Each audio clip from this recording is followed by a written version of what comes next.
केही कहार नुहे। ये कथा शुणा मधुर नुहे, कष्टदायक अवश्य, दुखदायक अवश्य, किंतु बंधुगण यहीटा ही सत्य। कौन ठीक कहूनी बंधुगण?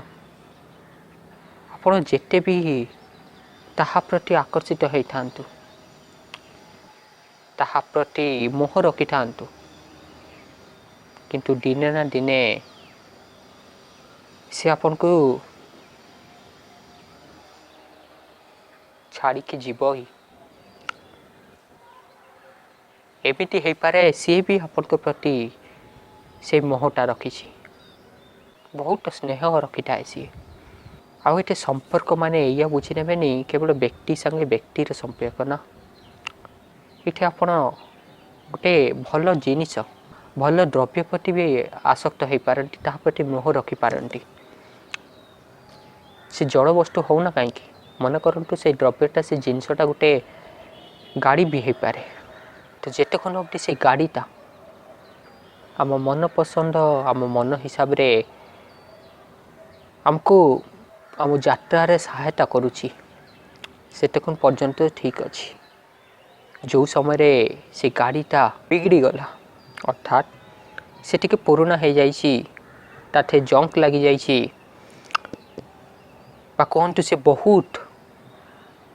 यात्रा करी, बहुत दूर चली, बहुत समय धरी चली, अर्थात कम से कम 20-25 वर्ष है गाड़ी को मुझे चलाऊँ, ठीक ना? तो से गाड़ी जेतल को पूरा नष्ट हो गला, तो सेतल को आमे कौन हमको दुखटा लगी था, शोक व्यक्त करी था। आउ जदि अति मोह रखि था, अति आसक्त होता ता प्रति, ताले सेईटा ही समस्या हो जाए। मुझे सब कथा कहीं कहूँ बंधुगण, ये कहूँ कहीं मनीष मनीष हिसाब रे जीवा उचित, अर्थात मनीष पाखे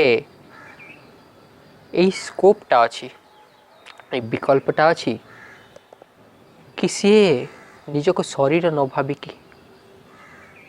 वास्तविक ज्ञान बोध धारण करके जीवन को जीव।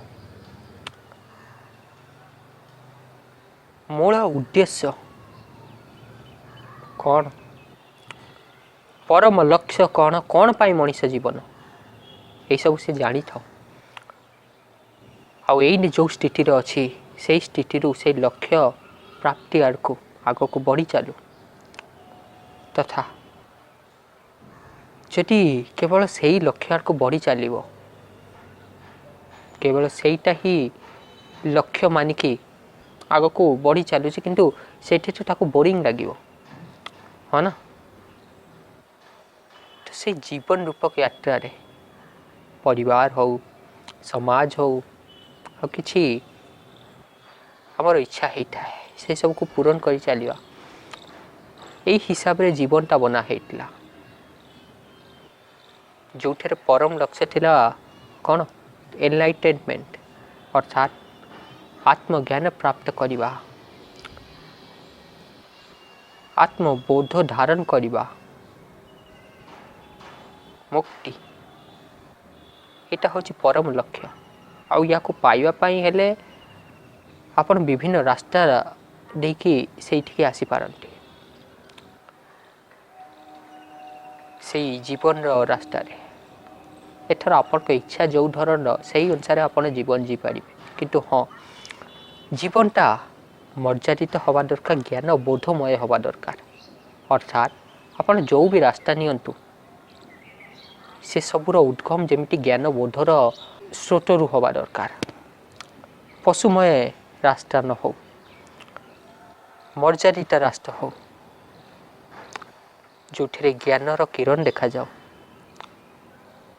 कौन पशुकर आचरण, पशुकर जीवन, पशुकर पद्धति, ताक व्यवहार, ताक गुण, ताक कौशल आपण ज्ञान बोध पाइबे ना, विवेक पाइबे ना, से ताक इंस्टिंक्ट अनुसार। ये इंस्टिंक्ट माने कौन, ତାଙ୍କ ଶାରୀରିକ କାମନାର ପୂର୍ତ୍ତି ହେତୁ ସେମାନେ କାମ କରିଥାନ୍ତି, ଠିକ୍ ନା? ଏଇଟା ହିଁ ହେଉଛି ତାଙ୍କ ଲକ୍ଷ୍ୟ। ଆଉ ସେମାନଙ୍କୁ ଯେମିତି ବନେଇ ଦିଆଯାଇଛି ସେ ସେଇ ଅନୁସାରେ କାର୍ଯ୍ୟ କରିବେ।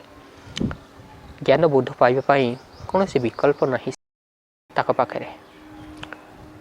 ଏ ସଂସାରରେ ଯେତେ ବି ରହସ୍ୟମୟ ବିଦ୍ୟା ଅଛି, ଯେତେ ବି ମହତ୍ତ୍ୱପୂର୍ଣ୍ଣ ବିଦ୍ୟା ଅଛି, ଗୂଢ଼ ଜ୍ଞାନ ଅଛି, ସେହି ସବୁକୁ ଧାରଣ କରିଥିବା ପଣ୍ଡିତ ଯାଇକି ଯଦି ସେହି ସବୁ ଗୁଡ଼ାକ ଗୋଟେ ପଶୁ ଆଗରେ ବଖାଣିବ, ଗୋଟେ ପଶୁକୁ ବୁଝାଇବାକୁ ଚେଷ୍ଟା କରିବ, କ'ଣ ସେ ପଶୁଟା ବୁଝିପାରିବ? ନା। ତାହେଲେ କ'ଣ ଏଇଠି ଆପଣ ଏଇଆ କହିବେନି କି ସେଇ ଲୋକଟା ତା ନିଜ ଉର୍ଜା, ନିଜ ସମୟ ଭୁଲ ଜାଗାରେ ଖର୍ଚ୍ଚ କଲା, ବ୍ୟର୍ଥ ହେଇଗଲା ତା ଉର୍ଜାଟା, ବ୍ୟର୍ଥ ହେଇଗଲା ତା ସମୟଟା। ଅପେକ୍ଷା ଆପଣ ଏଇଆ କହିଥାନ୍ତି କି ସିଏ ସେଇ ସମୟଟା, ସେଇ ଉର୍ଜାଟା ନେଇକି ଏମିତିଆ ଜାଗାରେ ଖର୍ଚ୍ଚ କରୁ, ଏମିତିଆ ଜାଗାରେ ଦେଉ। ଅର୍ଥାତ୍ ସେ ଯେଉଁ ଜିନିଷ ଗୁଡ଼ାକ ସେ ପଶୁମାନଙ୍କୁ ବୁଝାଉଥିଲା, ଯେଉଁ ବିଦ୍ୟା ଗୁଡ଼ାକ ସେ ପଶୁମାନଙ୍କୁ ଦେଉଥିଲା, ସେଇଗୁଡ଼ାକ ଯାଇକି ଯଦି କୌଣସି ମଣିଷ ଆଗରେ କହିଥାନ୍ତା ତ କଦାଚିତ୍ କିଛି ମଣିଷ ବଦଳିଥାନ୍ତେ। ଏଇଆ ସମ୍ଭାବନା ଥିଲା। ଆଉ ଏଇଠାରେ ତା ବାଣୀର ସାର୍ଥକତା ହେଇଥାନ୍ତା, ତା ସମୟର ସାର୍ଥକତା ହେଇଥାନ୍ତା, ତା ଉର୍ଜାର ସାର୍ଥକତା ହେଇଥାନ୍ତା, ଠିକ୍ ନା ବନ୍ଧୁଗଣ? ବାସ୍ତବରେ ଆଜି ଏଇଆ କହିବାରେ ନଥିଲା, କିନ୍ତୁ କହୁ କହୁ ମୁଁ କହିଦେଉଛି। କାହିଁକିନା ଜାରି ରଖିଥିବା ବନ୍ଧୁଗଣ, ଏ ସଂସାରରେ ସବୁ ବିଷୟ ଇଣ୍ଟରଲିଙ୍କ। ବାସ୍ତବରେ ଯେତେବେଳକୁ ଆପଣ ଗଭୀରରେ ପଢ଼ିବାକୁ ଲାଗିବେ, ଡେପ୍ଥ ଷ୍ଟଡି କରିବେ, ଯେଉଁ ବି ବିଷୟକୁ ପଢ଼ୁଛନ୍ତି ସେଇ ବିଷୟକୁ ପୁରା ଟିକେ ନେଇ କରି ପଢ଼ୁଛନ୍ତି, ପୁରା ଡେପ୍ଥରେ ଗଲେ ଆଉ ପୁରା ମନ ଧ୍ୟାନ ଦେଇକି ପଢ଼ିଲେ, ଭଲ ଭାବେ ବୁଝିଲେ, ତ ଦେଖିବେ ଯେଉଁ ମୁହୂର୍ତ୍ତରେ ଆପଣ ଏମିତି କେବଳ ଗୋଟେ ବିଷୟ ନୁହେଁ, ବହୁ ବିଷୟର ଜ୍ଞାନ ଧାରଣ କରିନେବେ, ସେଇ ମୁହୂର୍ତ୍ତରେ ଆପଣଙ୍କ ନଜରିଆ, ଆପଣଙ୍କ ଦୃଷ୍ଟିକୋଣ ଏଇ ସମାଜ ପ୍ରତି, ଏଇ ମଣିଷ ଜାତି ପ୍ରତି, ଏଇ ପୃଥିବୀକୁ ଦେଖିବାର, ଏଇ ସଂସାରକୁ ଦେଖିବାର ଗୋଟେ ଅଲଗା ଭଙ୍ଗୀଟି ଆସିବ ହାରି, ଅଲଗା ଦୃଷ୍ଟିକୋଣଟି ଆସିବ ହାରି। ସେତେବେଳକୁ ଆପଣ ଗୋଟେ ବିରାଟ ବିସ୍ତୃତ ଭିଜନଟିଏ ପାଇବେ, ବହୁତ ବଡ଼ ଦୃଷ୍ଟିକୋଣଟିଏ ପାଇବେ। ଆଉ ସେଇ ଦୃଷ୍ଟିକୋଣଟା ଜ୍ଞାନୟୁକ୍ତ ବୋଧମୟ ଅଛି, ଗୋଟେ ମୂର୍ଖ ମଣିଷଙ୍କ ଭଳିଆ ନୁହେଁ। ମନେ କରନ୍ତୁ ଗୋଟେ ମୂର୍ଖ ମଣିଷଟେ ଅଛି ଯିଏ ଆଜି ପର୍ଯ୍ୟନ୍ତ ବିଦ୍ୟାଳୟର ଚିତ୍ର କେବଳ ବହି ମାଧ୍ୟମରେ ଦେଖିଛି, ତା ପାଦ କେବେ ବି ବିଦ୍ୟାଳୟର ବାରଣ୍ଡାରେ ପଡ଼ି ନାହିଁ, କେବେ କ୍ଲାସରୁମ୍କୁ ସେ ଯାଇ ନାହିଁ, ଠିକ୍ ନା? ଚକ୍ ତ ଧରିଛି, ସିଲଟ ବି ଧରିଛି, କିନ୍ତୁ ସେ କେବଳ ସେଇ ଘର ଅବଧି ସୀମିତ ରହିଯାଇଛି। ଚକ୍ ସିଲଟରେ ଖେଳ କରିଛି, କେବେ ପାଠ ପଢ଼ିନି। ତ ସିଏ ସେଇ ତା ଦୁଇଟା ଲୋଚନ ମାଧ୍ୟମରେ, ତା ଦୁଇଟା ନେତ୍ର ମାଧ୍ୟମରେ ଏଇ ସଂସାରକୁ ଦେଖିବ, ଏଇ ଜଗତକୁ ଦେଖିବ, କିନ୍ତୁ ତା ଦୃଷ୍ଟିଟା, ତା ଦୃଷ୍ଟିକୋଣଟା ବିଲକୁଲ ଅଲଗା ହେବ। କାହିଁକିନା ତା ବୋଧ, ତା ଜ୍ଞାନ, ତା ବିବେକ ବିଲକୁଲ ଅଲଗା ଗୋଟେ ୱାଇଜ୍ ବୁଦ୍ଧିଜୀବୀ ମଣିଷର ଦୃଷ୍ଟିକୋଣ ଆଗରେ, ଠିକ୍ କହୁଛି ନା? ଆଉ ଯଦି ଟିକେ ଡେପ୍ଥକୁ ଯିବା, ତାହେଲେ ଏଇଠି ମୁଁ କହିପାରିବି ସେ ମୂର୍ଖ ମଣିଷର କିଛି ଜାଣି ହିଁ ପାରିବନି। ସେ କେବଳ ଯାହା ବହୁ ଲୋକ କରୁଛନ୍ତି ସେଇ ଅନୁସାରେ ସେ କରିବ। ଆଉ ଏମିତିକା ସମସ୍ୟା ଦେଖାଗଲେ ଯାହା ବହୁ ଲୋକମାନେ, ବହୁ ମଣିଷମାନେ, ଅର୍ଥାତ୍ କୁହନ୍ତୁ ସେ ଗୋଟେ ଭିଡ଼ର ହିସ୍ସା, ଆଉ ଭିଡ଼ର କୌଣସି ସ୍ୱତନ୍ତ୍ର ପରିଚୟ ନଥାଏ। ସେମାନେ ଯାହା କହିକି, ଯେଉଁ କାରଣ ଦେଇକି, ଯେଉଁ ଏକ୍ସକ୍ୟୁଜେସ୍ ଦେଇକି ନିଜକୁ ଡିଫେଣ୍ଡ କରିବାକୁ ଚେଷ୍ଟା କରନ୍ତି, ନିଜକୁ ଏଇଆ ଦେଖାନ୍ତି କି ସେ ଯାହା କରିଛି ସେଇଟା ନ୍ୟାୟ ଅଟେ, ତାହାକୁ ଧର୍ମ କୁହନ୍ତି, ସେ ସେହିସବୁ ଗୁଡ଼ାକ କହିବ। ଆଉ ମନେ ରଖିଥିବେ, ଭିଡ଼ ସଦା ମେଜରିଟି ହେଇଥାଏ, କିନ୍ତୁ ଭିଡ଼ ଯେ ନ୍ୟାୟ ଧର୍ମର ପରିଚୟ ଅଟେ ଅନିବାର୍ଯ୍ୟ ନୁହେଁ। ମନେ ରଖିଥିବେ ଏଇ କଥାଟା। ତ ମୁଁ ଯେତେ ପ୍ରାରମ୍ଭରେ କହୁଥିଲି, कि केवल निजर गोटे जिनस होता है से गोटे जिनसटा मु कहनी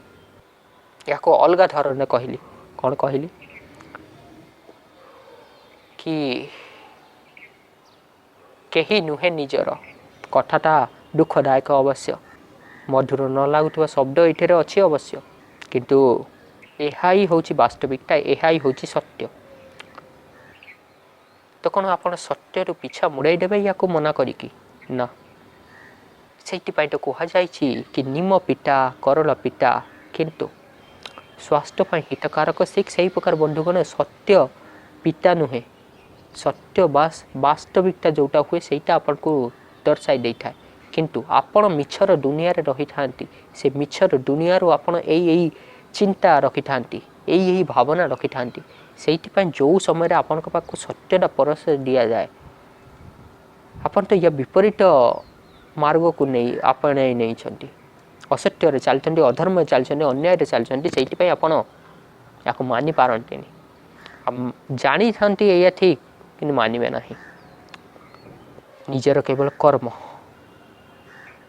तो से केवल कर्म को उज्ज्वल रखंतु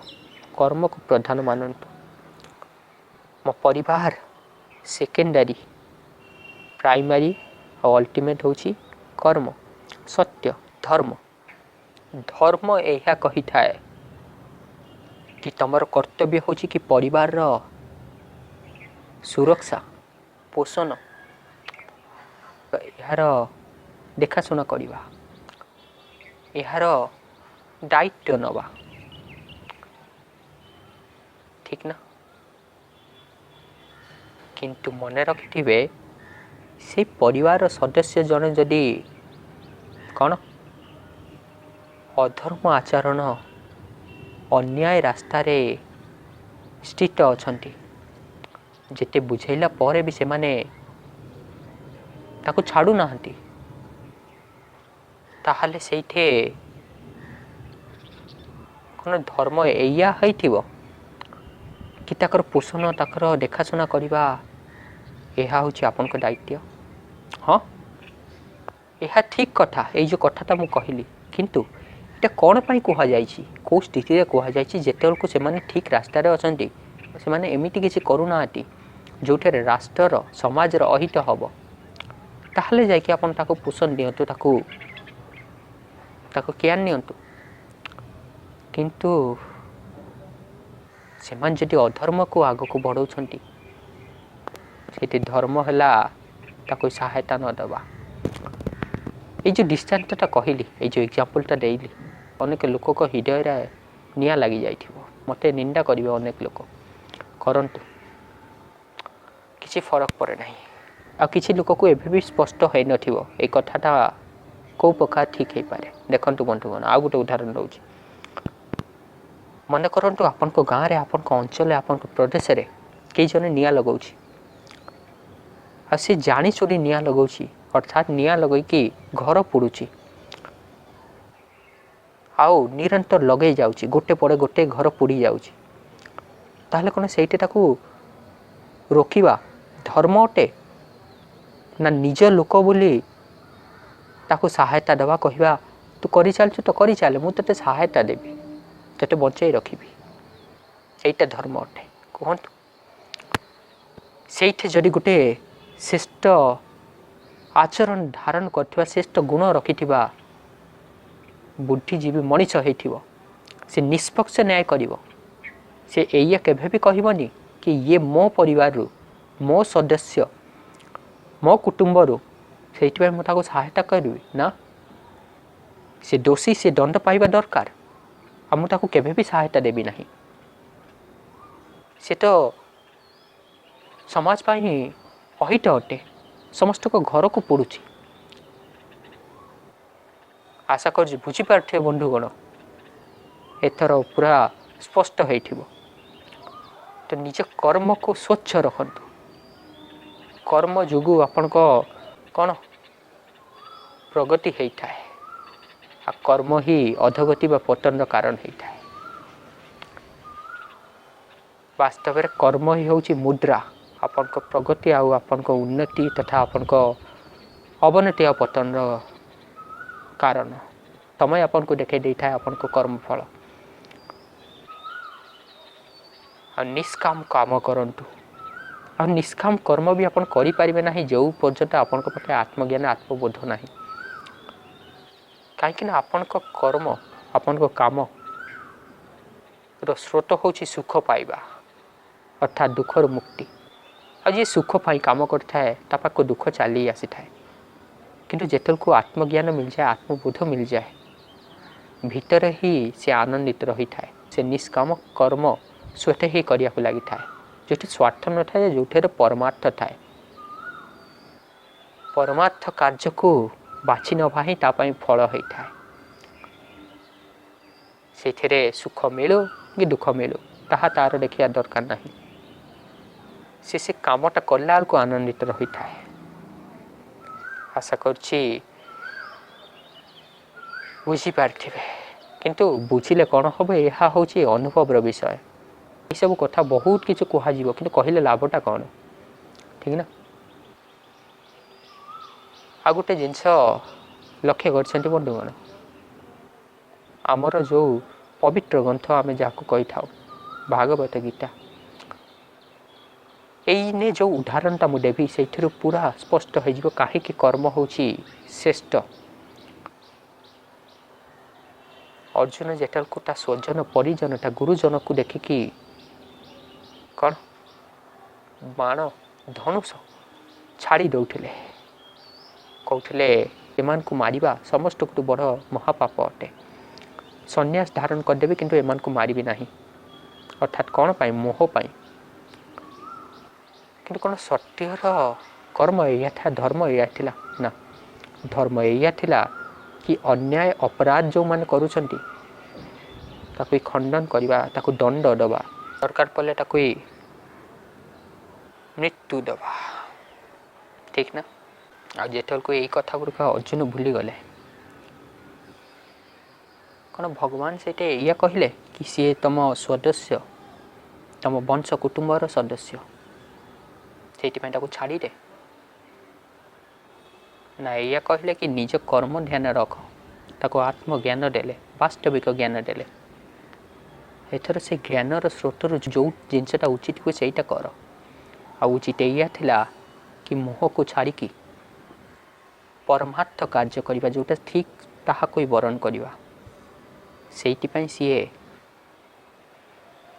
धर्म कार्य रे आगो को बढ़ी चलले आ अधर्म रे चाहे जे भी हो बड़ भाई हो सान भाई हो बापार बापा हो पिता माँ हो कहीं भी हो गुरुजन हो से अधर्म को सहायता दौरान माने से माने अधर्मी आ ताकर मृत्यु अनिवार्य ताक विरुद्ध ठिया हवा यह ही हूँ मो धर्म अर्थात से अर्जुनटा कर्मटा स्वच्छ रखिला जदि सी कर्म न करिकी गोटे कापुरुष भीरुर मार्ग नहीं था कौन सहीटा ठीक थिला ना बंधुगण यही सब जिनस गुड़ाक ना बहुत गभीरतार कह बहुत आयाम शिक्षा नियाजिबो विभिन्न धरण चिंतन करा जिवो किंतु मु जेटिकटा कही आ जोटा कहवा को चाहूली आशा कर बुझी पार्थिबे तो कर्म ही धन अटे प्रगति तथा आपण को अवनतिर कारण जदि कर्म आपण को ठीक थाए स्वच्छ थाए ताले भाग्य आपण को दासी हो जाए आ जदि कर्म ही निंदादायक अटे तुच्छ अटे तो दुर्भाग्यर दास हो जाती आपण तो आज यही रखा वीडियो को पुणी आसबि टिके समय अपेक्षा रखंतु टिके धैर्य रखंतु आउ जीवन को ठीक रास्ता को नहीं चलंतु धर्म ज्ञान बोध को वरण करंतु सत्य को धारण करंतु ठीक ना। अधर्म अन्याय असत्य को केवे भी नुहे। आ मन रखिथिबे कर्म प्रधान ए संसार से मोह रे बस होइकी केवे भी भूल कर्म को बरण करंतु नहीं ना निजे करंतु ना कहा को शिक्षा दियंतु ये सब करिया पाए। तो रखुछि बंधुगण शांति रे रहिबे।